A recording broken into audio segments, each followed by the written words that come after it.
Hello and welcome to Planet Critical, a podcast for a world in crisis. My name is Rachel Donald. I'm an investigative journalist and your host. Every week, I interview experts who are battling to save our planet. My guests are economists, scientists, politicians, and academics. They explain the complexities of the energy, economic, and ecological crises that we face today, and they reveal their solutions to mitigate the damage to our future. This is a critical time for our planet. It demands critical thinking. Go to planetcritical.com to learn more and subscribe. Anastassia Makarieva is a Russian theoretical physicist who has spent her career trying to understand how life on this planet works together to sustain itself. In the past 10 years, Anastassia's focus has been more particularly on forests, and her work, which has been described as controversial, proves that forests are a key part in the management of water system regulation all around the world. What does that mean? Well, it means, Anastasia says, that forests are the most important thing that we have to protect at this stage of the climate crisis. Her work is phenomenally interesting. It was a little bit difficult for me to wrap my head around some of these points, but she's extremely patient in explaining everything to a layman like myself. She explains the difference between pristine ecosystems, untouched ecosystems, and destabilized or disturbed ecosystems. And she goes on to suggest that there is a reason that the public response to the climate crisis is focused on carbon, that it may just be a big distraction from the real problems that we could solve tomorrow, which are managed by some of the most dangerous industries on this planet. Thank you very much for taking the time to speak with me. I've never had a theoretical physicist on the podcast before, and probably not really had a conversation with a theoretical physicist for years, maybe since university. I'm so fascinated by what you're doing because you're approaching the forest essentially and climate conservation. Before we get into the nuts and bolts of biotic regulation, could you give the listeners some background on yourself and your work? Yes, so I graduated from the Faculty of Physics and Mechanics in Leningrad Polytechnical Institute, and there I met my teacher and professor Viktor Gorshkov, with whom I then worked for many years till he died in 2019. And all this time, since 1996, I have been working in the Theoretical Physics Division of Petersburg Nuclear Physics Institute. And there, Victor founded this research direction, Physical and Biological Basis of Life Stability. So it is not a very usual, field of research for theoretical physicists. Of life stability. Of life stability, physical and biological basis of life stability. Actually, Victor was a unique personality because he was doing theoretical physics research at a very high level, which Soviet physics was characterized by then. But at the same time, he has always been interested in wild nature. So I have never met a man or a person who would be so appreciative of this complexity, of this beauty, so deeply moved. And he traveled a lot across Russia, former Soviet Union, and really spent a lot of time in the forest, in pristine forest. At a certain point of time, all this somehow connected in him, physics and his love for nature, and he changed his direction radically and began to study the interaction between life and environment. And he came up with this biotic regulation concept. It is really complex. So he was lecturing in Polytechnical Institute where I was a student, but as he was telling me later, it was difficult to find a student who would join such a topic because it is very wide, very Mm. with very diverse ramifications. And so, but somehow we found each other and could work together. So I consider myself to be his pupil, trying to continue what he was doing. It's time for you to find a student now, then. Yes, it is. But Victor could offer me some financial stability. Mm. It was now our research is so controversial. My colleagues and I, we have been hesitating to take students because what can we offer them? Like, a world full of rejections and criticism. So we do have an international group, but if you look at our courses, they are all mature, established scientists. All right, let's get into then Mm, the theory of biotic regulation, and then I would love to understand more as well why it's so controversial mm, in academia. mm. So let's start with that. I mean, I was about to say elevator pitch, but that's a very stupid thing to say to a physicist. What is it exactly that you're studying, and what is it that you have found? We know that life has existed for almost 4 billion years on Earth. And how it could be that all this time the conditions were suitable for life? So how can it? Mm. This is the question, and there are two answers to this question. One answer is the life that life adapts. So conditions change randomly, and life changes also. And but this is not satisfactory because the characteristic times, if you look at characteristic times of possible changes of the environment, they are much shorter than the characteristic time of genetic change, which is like several million years, the duration of species exists. So they don't match. And for example, the global biota could self-destroy in just 10 years.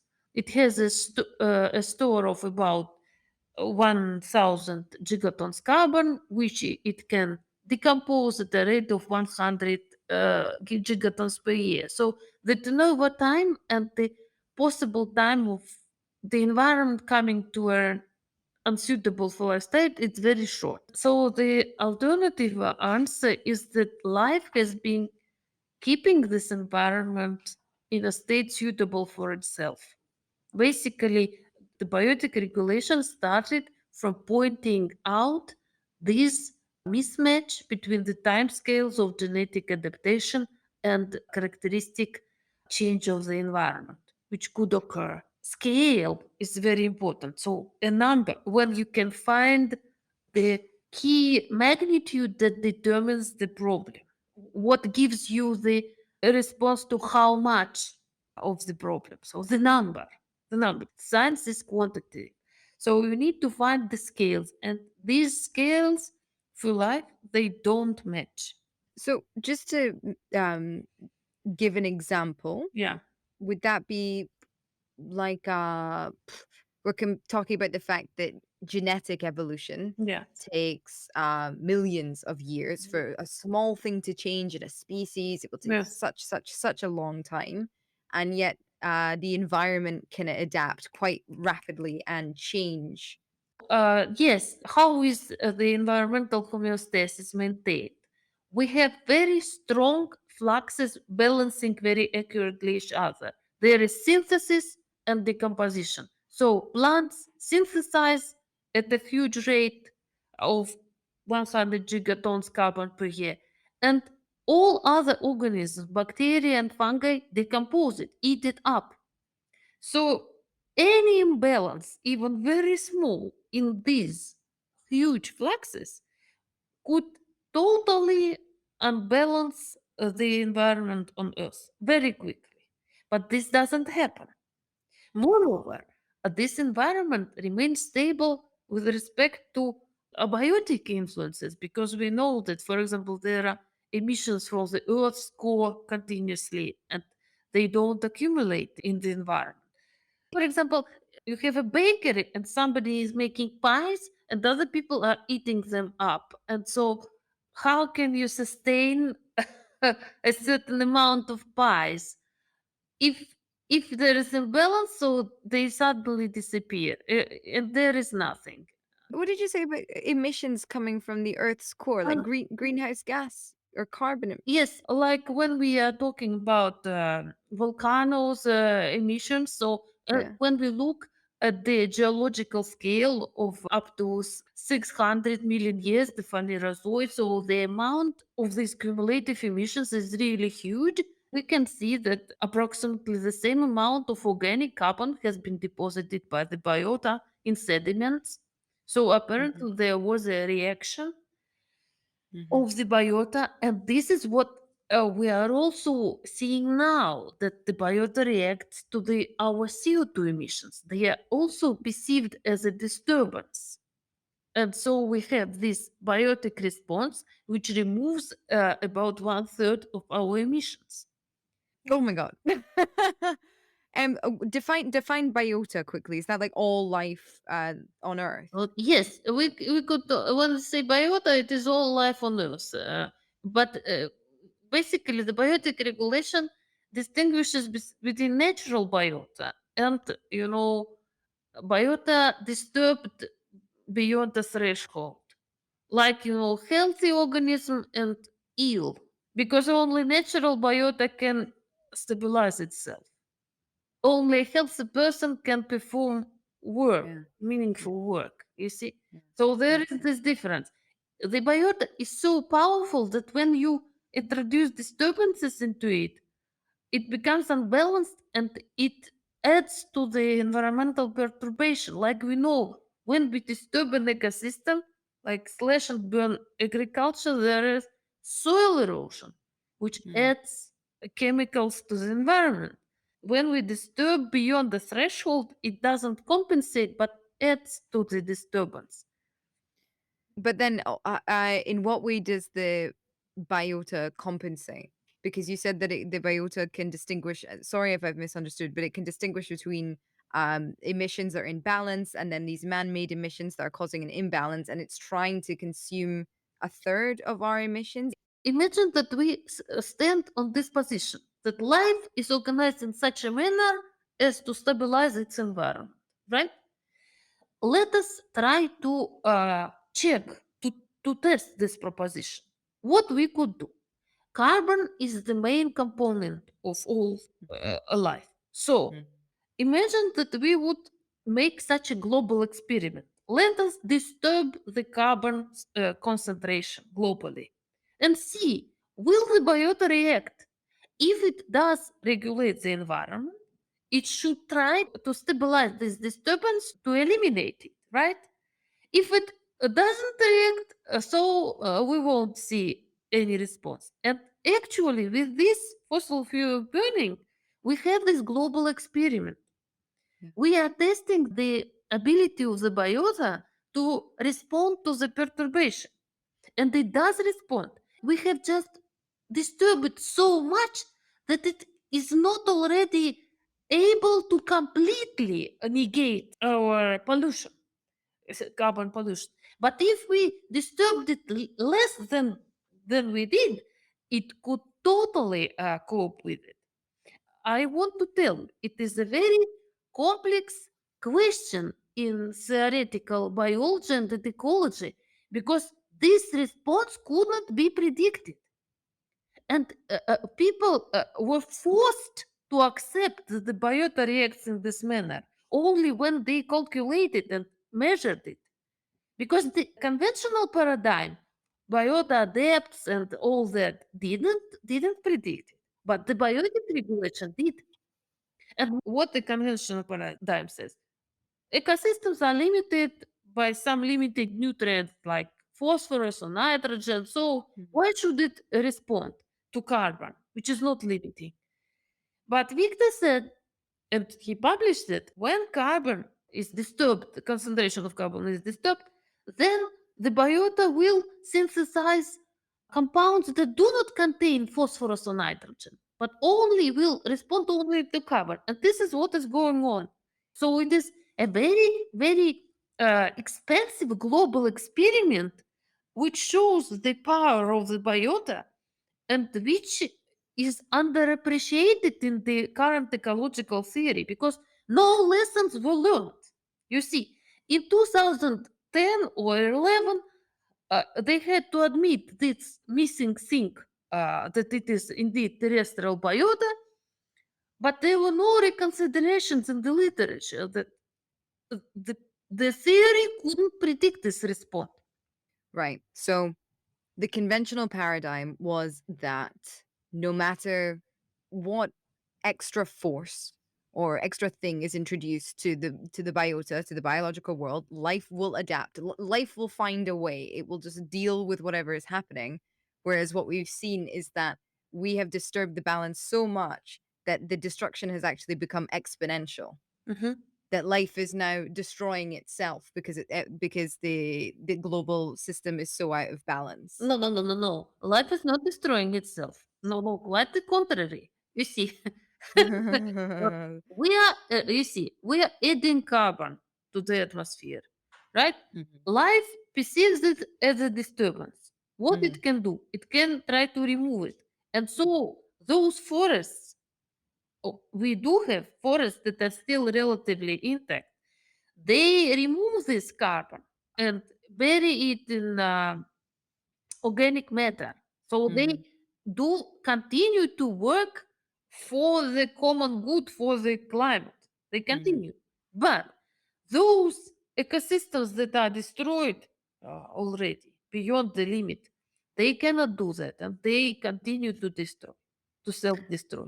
So Right. this is like this dichotomy, which is Mm, often not recognized, but which is crucial. Crucial. The biosphere is divided between natural ecosystems that work for stability and disturbed ecosystems that cannot do that work. oh, okay. So we've affected certain places so much Mhm. that the systems there are completely thrown out of whack, thrown out of balance, and therefore cannot perform their function. And will maybe never be able to perform their function unless they're reforested or Mhm. okay, and that's why we can see on one side of the world, one of the few intact forests that there are, it's still performing its duty, it's still sucking out carbon, it's still providing an ecosystem Mhm. for huge amounts of biodiversity. But then somewhere else where a lot of the trees are cut down, forest fires, for example, exponentially um develop because there's not enough moisture in the air being released by the canopies and the temperature Mhm. rises and right, right, okay, yeah, understood. Wow. Let me tell you about these fires because Yeah. this is also some misunderstandings here. A lot of, for example, Siberian fires, which made the news, global news. They often contributed to global warming. Like you see, it is warmer, so the fire is more probable.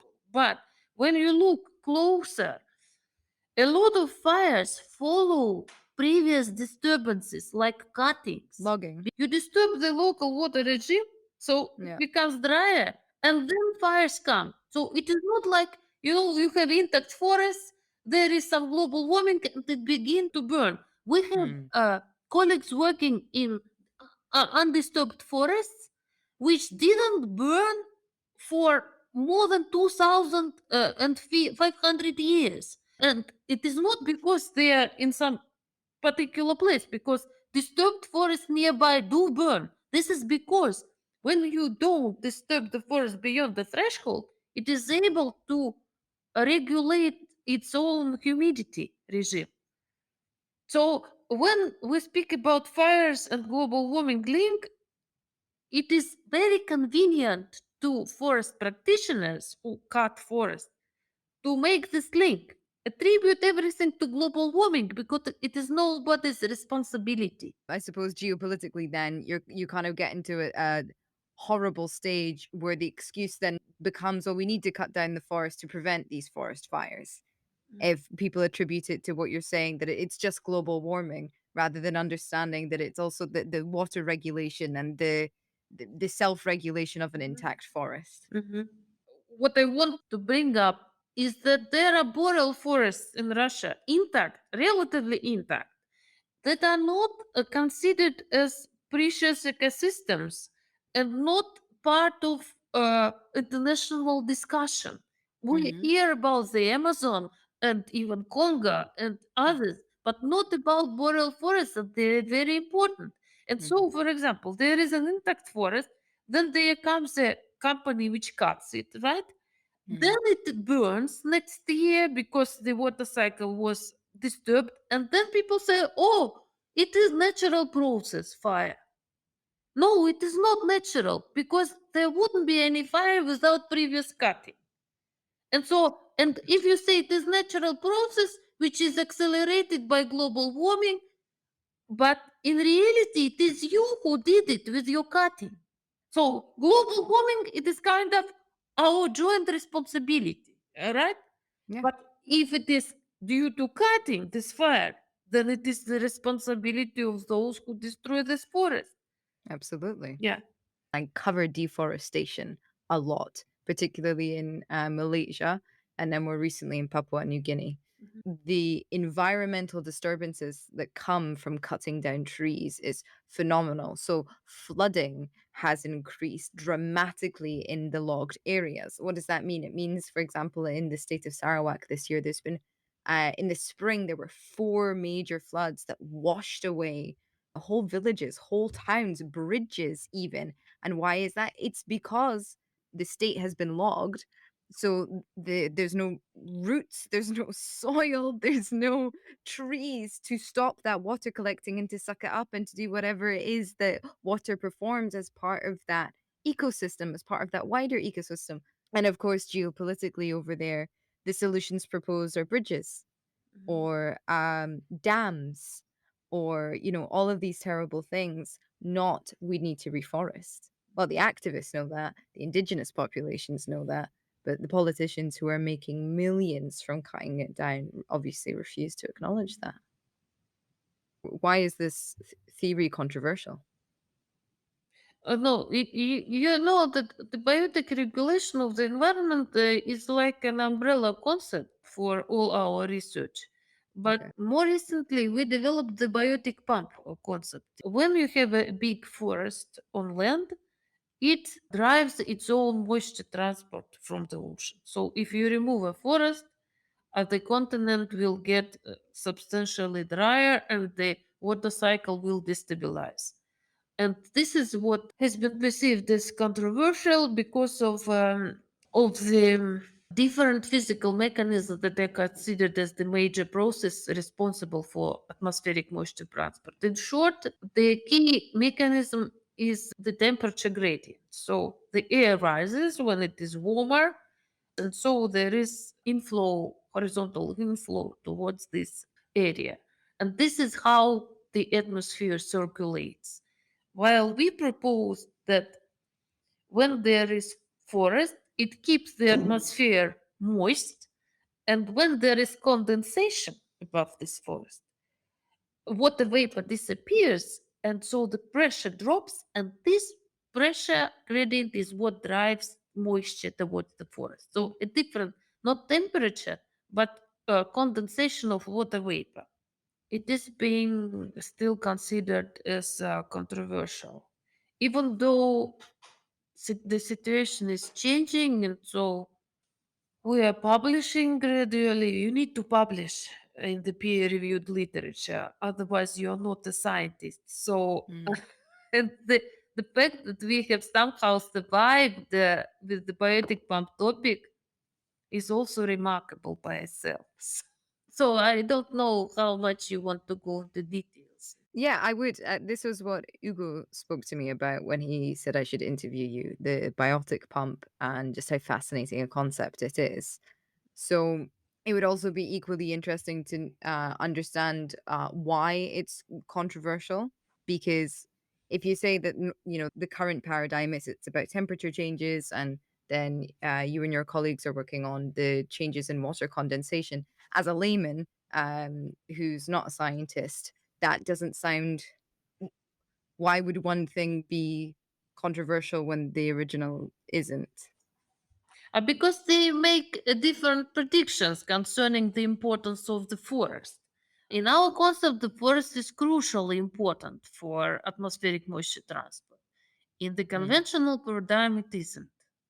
So, for example, we say that there should be a forest for normal moisture import, but the conventional paradigm if the continent is warmer than the ocean, there will be air motion. But let me tell you, for example, before I was talking to you, I was giving a talk here in Technical University of Munich on forests, water, and climate, recent advances, research pending questions, and policy implications. So I was just talking about most recent research in this area. And for example, I can tell you about the Amazon forest. The Amazon rainforest is unique in that the wet season there happens 2 months in advance of how it happens elsewhere in the world. So we have this migrating zone of high precipitation, which circles around the globe and which migrates seasonally. And where it comes, there is wet season. But in the Amazon rainforest, this happens 2 months earlier. So it is still somewhere else, but it is already rainy season. People began to investigate how is it so. And now it is clear that in the end of the dry season, the forest begins to transpire, to, to photosynthesize. It is dry season, but everything flushes with leaves. And this transpiration enriches the atmosphere with water vapor, and this switches off the convection and the moisture import from the ocean. So this is precisely illustrates the role how the forest switches on large scale atmospheric motions which deliver water to it. Wow. This is what the biotic pump concept, which was formulated in 2007, is about, how the forest delivers moisture for itself. And in 2017, other people came to the same conclusion. They thought the explanation is different, but it doesn't matter. So the fact is there. The forest is operational in terms of switching on the moisture transport. I have so much to say and so much to ask you. What's coming to mind is actually the nonsense about free markets self-regulating. Because I mean, was the belief before that forests exist in a place purely because there is rain, as if everything Mhm, is, a kind of accidental step of mhm, Darwinian evolution rather than an ecosystem? mhm, And how can that be possible when scientists have been studying for decades micro ecosystems? mhm, So, how many living things work together on a forest floor or in that particular part of, I don't know, sewers in cities, even? We know, don't we, that everything kind of works in tandem with the things around it to get what it mhm, needs. mhm, So why, when you blow that up on a planetary scale, why is that so controversial?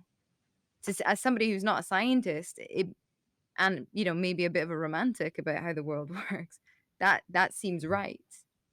Well, it is indeed controversial in our specific field, but I wouldn't, I suffer a lot from this controversy, like professionally, because I have to spend a lot of resources of time on this, which I could spend more productively. But Yeah. I'm got used to think about this like this. Now there is this paradigm shift ongoing when we understand that we cannot destroy the biosphere alone. And so we are all bringing some piece of knowledge to this paradigm shift.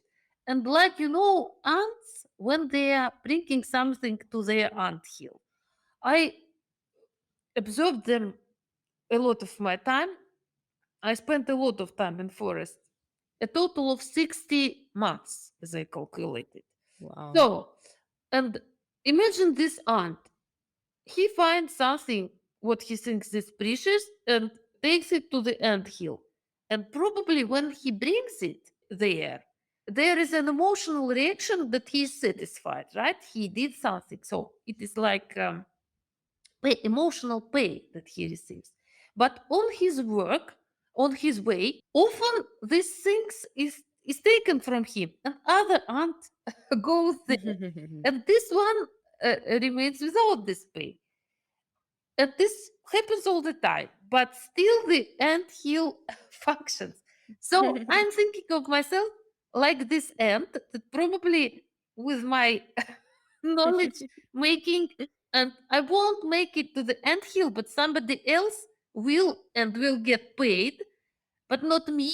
But if we look at us all like a civilization, like something which is meaningful, this is how we humans come to the truth. It is very painful, very unfair process, like with ants, but I hope that anyway we are moving in the right direction. That is why I now think that I will just publish what is not yet copyrighted.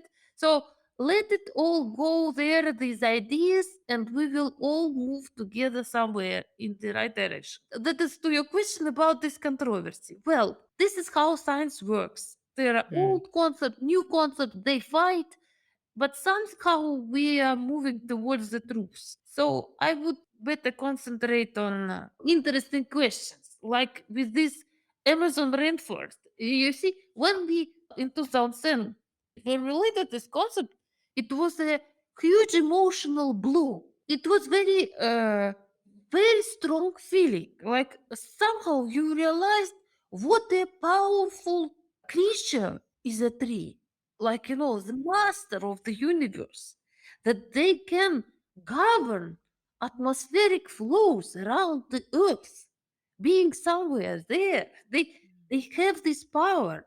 So we have always kept trees in high regard, but at this point it was like like something you saw, like a new dimension. So it was very powerful. But we couldn't imagine that it will be confirmed, like Mm. measurements. At that point, it was just a new proposition. And the more we study, the more evidence we find from different directions. What in your research changes the question about how to confront the climate crisis? What knowledge do you have that you think should be used to answer the question of what do we do about climate change? You see, what we have now is climate change, right? How did we get here? We had two processes. We have carbon emissions, right? And we have been destroying the ecosystem. It is the same exponent if you look at how native ecosystems were replaced by secondary, by exploited ecosystems. So now we are attributing most of this climate destabilization to carbon. But this other process is equally powerful, and from the biotic regulation viewpoint, it is the key process, the key, and it continues. So we could immediately reduce the risks of ongoing climate destabilization if we stop exploiting natural forests now. Just stop. Just doing nothing but stopping this, because this is ongoing tendency, and this is was, even if we don't discuss carbon at this time, but just due to this, we are having more and more destabilization, heat waves, and water cycle disruptions like floods and droughts. This is all about losing natural ecosystems. This should be the top priority measure, because it is also more realistic, because all our civilization has a technological inertia. We are now built on oil, and we cannot change it tomorrow. You see, Mhm. all economy is tuned to this. This will take time, but forest destruction plays a much lesser role in this, say, energy budget. Economically, it is much more feasible to stop this, especially when it doesn't compete with agriculture, like boreal forests. There is no agriculture there. It is just Mhm. cutting and then burning. Stop this, and the situation will immediately stop deteriorating further. Just stop it. Just Mm.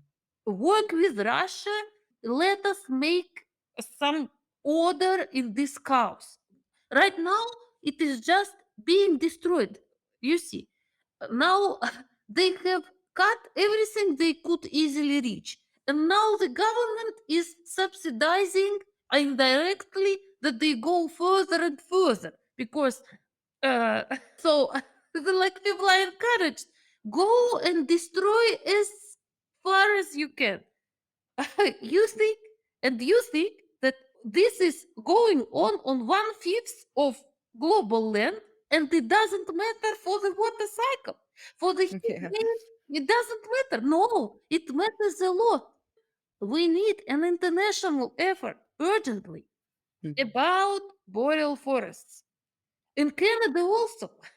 You see, and the IPCC now is considering it as a useless forest because it doesn't matter for carbon. Because if you destroy all these forests, there will be, in winter there will be bare white snow. It will reflect a lot of sunlight, and the planet will cool. Yeah. You see, what a solution! Great solution. We don't Oh need my them. God. Yeah. And this is based on models which don't even know how to take into account clouds properly. But they are issuing this like Mhm. recommendations for policymakers.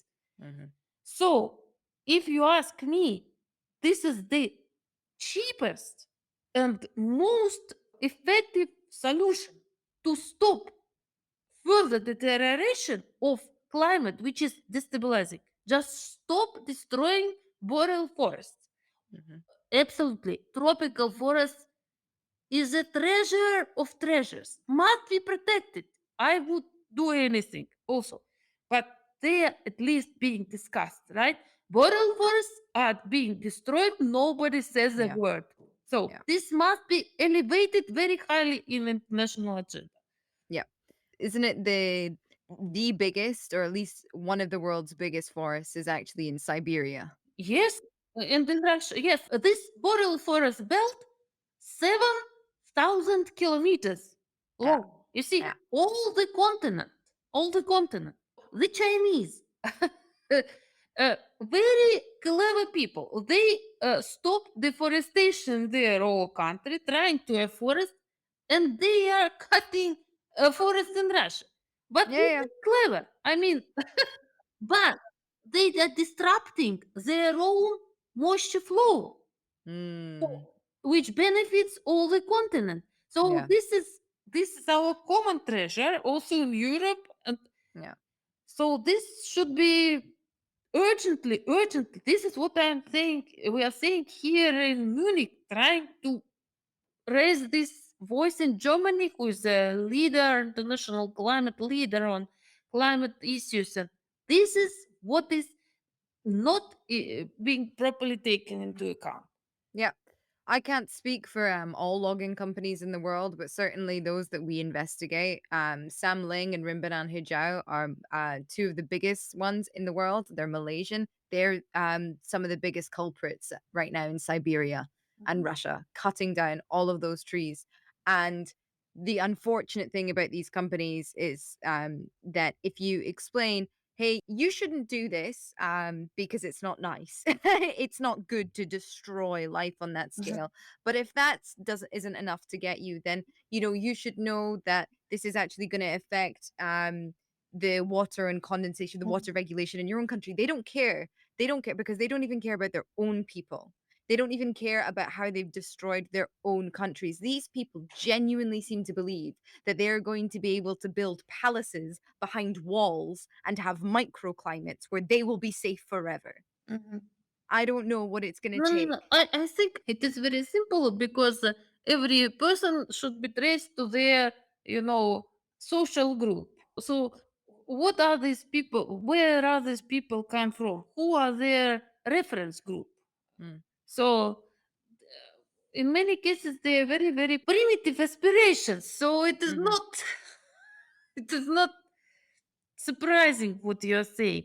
So I think that there should be really an international effort just to stop it. Just stop Yeah, it. That's it. yeah. And it's So interesting, because something that I've learned from interviewing your colleagues, economists and biophysical economists and all this, and climate system scientists, is they all say one thing that we can't do tomorrow is stop the use of fossil fuels. We cannot do that Of course, we overnight. cannot. But this is the point, if you look at what the public is demanding, stop the use of fossil fuels. Like, the one chance that we have is the one that we simply cannot do, the one that would be equally as destructive to people. Whereas one thing that we could do overnight would be to stop deforestation. Mhm. Shut them all down. Everybody will only benefit, because the people who live in forests, actually, the majority of people that still live near forests and depend on forests, they will also benefit from not having their fucking land taken away from them and their trees cut down. So it seems to be that's maybe the chant that we should all be But shouting. let me tell you, yes, I'm not kind of investigating this, but what you are saying must have an explanation. Why are people demanding what cannot be done? You see, what? Mhm. I Mhm. think this is because this actually there is this.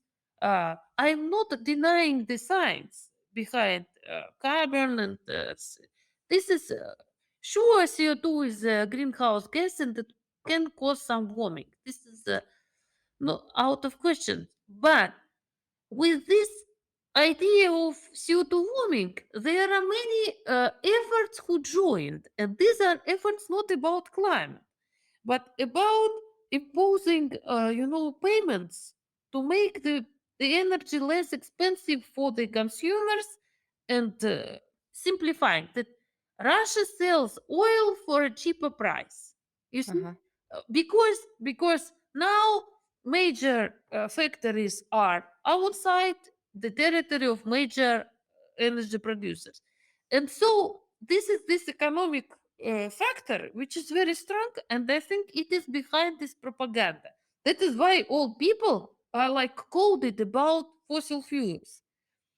But I'm not against Russia paying some climate tax, no, and receiving less for oil, but this interferes a lot with the real issues. They don't allow anything to penetrate into the discourse, like the forests are excluded.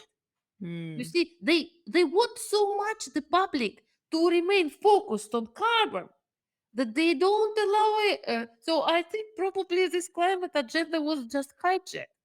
I don't know. But isn't it, strange at least that people are demanding what cannot be done? Are they all idiots or what? Apparently, there is propaganda. Well, I mean, hey, if you have a source on that, Mm. if you know somebody who's been contacted by somebody or told something, then, because I mean, it must be in every single kind of stage of human history when we've been close to some sort of revolution or big systematic change, propaganda has existed. There have been literally spies, people infiltrate, people try and direct the movement. Um, I haven't found any yet. I haven't found any proof of it yet. But I'm starting to believe more and more and more that fossil fuels becoming the center of the debate is very strange. It is strange. Yes, I'm open to all actually possibilities. But tell me, there must be an explanation. Yes, okay. I'm not saying I'm not a conspirational theory. Yeah. No, I'm ready to accept any explanation. But give me at least something. How can it be that people are so coded now in Germany? They are prepared to freeze. So I don't know. I know it's the same with plastic. This was the first thing that opened my mind to how much misinformation is out in the world. The Mm, fact that plastic is actually the most efficient material that we have. And recyclable plastics are pretty much, a blessing from science. mhm, That plastic is only 5% of our annual fossil fuel use, that it's one of the only materials that can be used over and over and over and over again with very minimum material degradation as long as it's mhm. recyclable, etc., etc. And it's because I have a friend, he was in the paper industry and he was just so disgusted by how energy inefficient the paper industry is and what it does to the forests that he went into stone paper. And he told me essentially about, the lobbying company that was set up by the timber, paper, pulp mill, like the whole industry got together and said, right, we need to do something because plastic is kind of taking over. It's becoming the material and we're going to lose our profit margins. And so paper went from being something that you conserve and that you don't waste, certainly when I was a child in the 90s, to now being seen as like the green material when it is completely inefficient. You need water to make paper, let alone the fact that you need to cut down forests. I cannot read.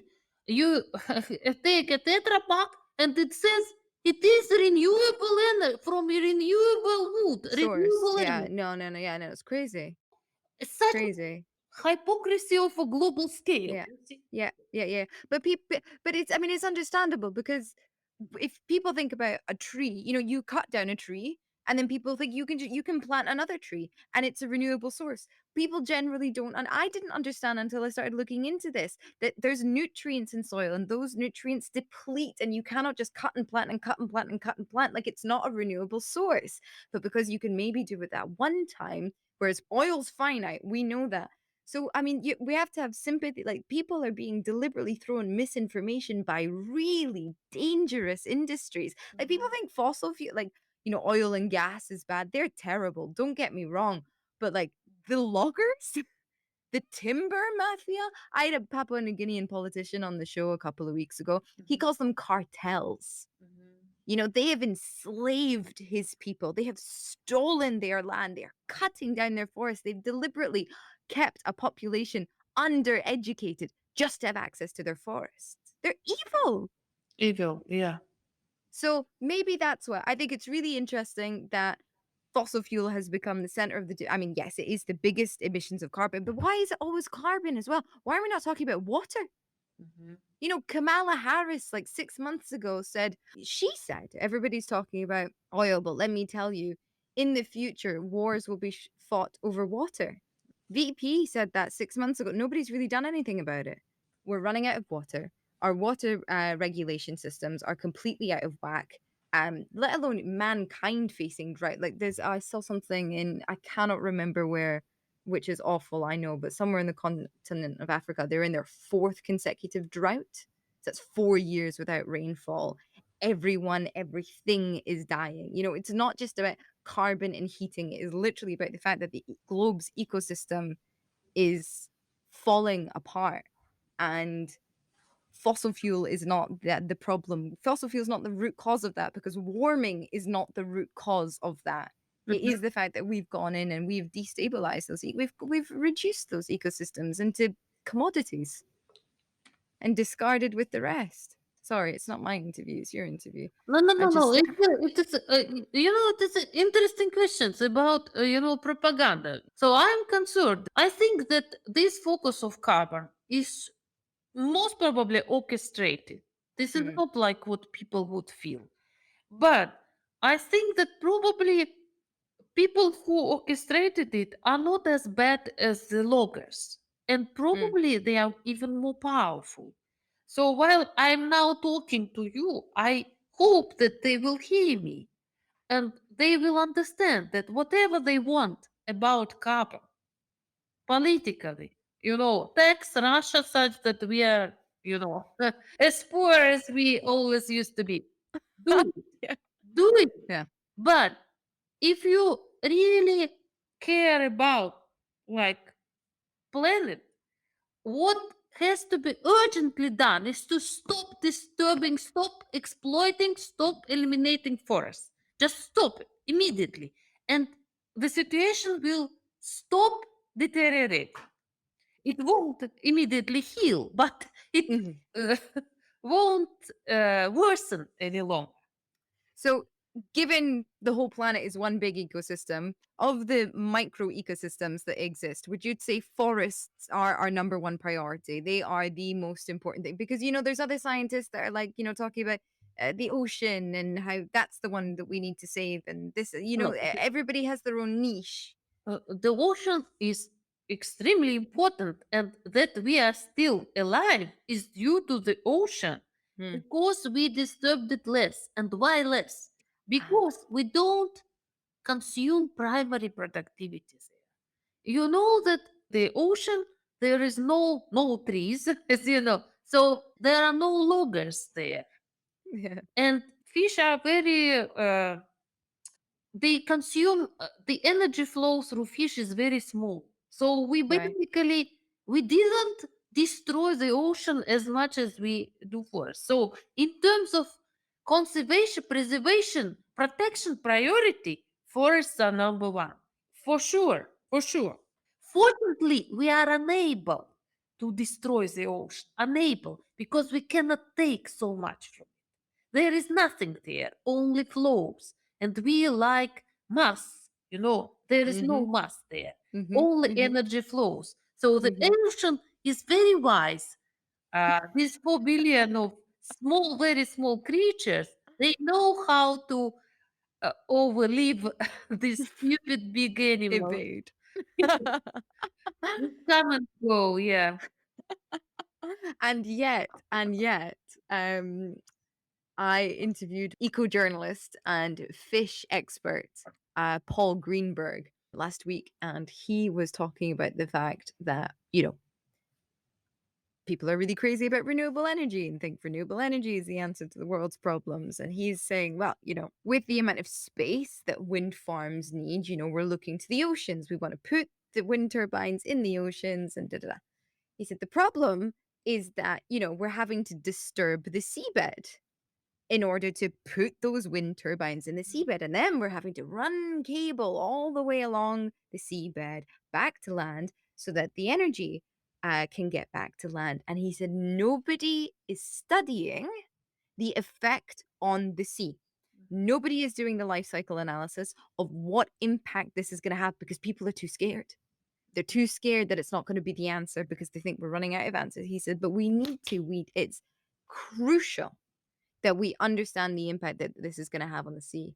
And as you're saying, because the sea is kind of one of the last places where we haven't been able to screw it up so much. And it would be awful, simply awful, if one of our, proposed solutions, if the side effect happened to be screwing up the sea.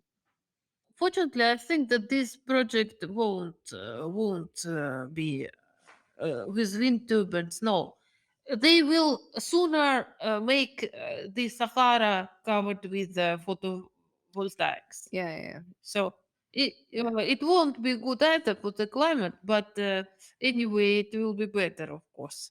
In the ocean, it is too complicated. We don't live in water. We are terrestrial animals. Oh my gosh, Anastasia, I'm aware of the time. Your research is amazing. Okay, but I doubt that we are making a good interview, because it's very complex topic, so I'm not sure that you will be able to cut something Why? very meaningful. I mean, it is too diverse. Yeah. That's fine. Okay. This podcast is called Planet Critical. It's about introducing people to, things that Yeah. they need to be aware of and maybe solutions. Honestly, it's been a really, really good interview. Okay. Yeah. And then my final question is, who would you like to platform? We have a friend politician in Russia, the chair of the public council at the forestry ministry. And he is really promoting this idea of saving natural forests. So we work together. Probably it would be a very different touch. Also from Russia, also because he will be have to be politically correct, but it could be interesting. That would be amazing. Yeah, yeah, because he's a clever guy, and you could like him. Great. Anastasia, thank you so much. Thank you. I would like to talk more, but we must hurry to take a bus. So, I would have loved to speak more to you. Maybe another time. but take care. You are handling so difficult questions. So aren't you afraid that they will somehow oppress you, these evil people? So I have the naivety and the good fortune of being British. My boss was on Interpol's Most Wanted, and she was followed. Attempts were made on her life because of the things that she was writing about these evil characters. So it's not something that I think I have the time to think about. Telling the truth is the most important thing, like those ants. Okay, so we are running now, okay? Go. I hope you catch your bus. If you want to learn more about Anastasia's work, I've put links to some of her key research over at planetcritical.com, where you can subscribe to support this podcast. If you like this episode, leave a review and share it far and wide. If you loved it, choose a paid subscription over at planetcritical.com. Thank you so much for listening. I'll see you next week.